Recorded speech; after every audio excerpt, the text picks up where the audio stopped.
This is the redundancy principle. Use graphics and narration, not graphics, narration, and printed text. The redundancy principle says that where graphics and narration are already present, any on-screen text, particularly lengthy text, and whether or not that text replicates the narration or, in worst case scenario, say something other than the narration, that text, that on-screen text, tends often to be redundant.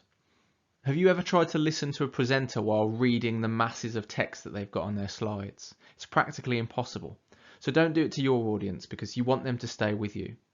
A multimedia presentation which has redundant on-screen text induces cognitive overload in the visual channel really easily.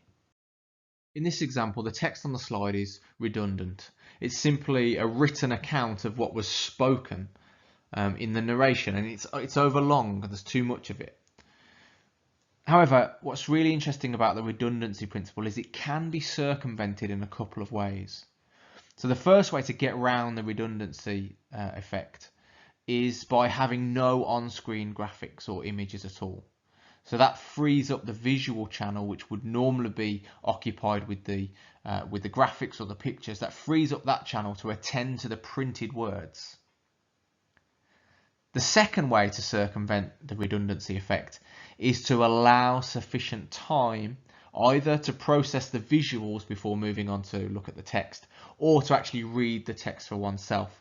So this might mean the presenter stopping for a moment to allow his or her audience to read the text that's on the slide. That might be relevant if you're presenting a quotation or a passage of text, for example, if you were an English teacher. However, the best way to avoid the redundancy effect is to minimize the volume of printed text that you've got on your slides. So this example on the right is one of my own slides where information is presented graphically with minimal additional text.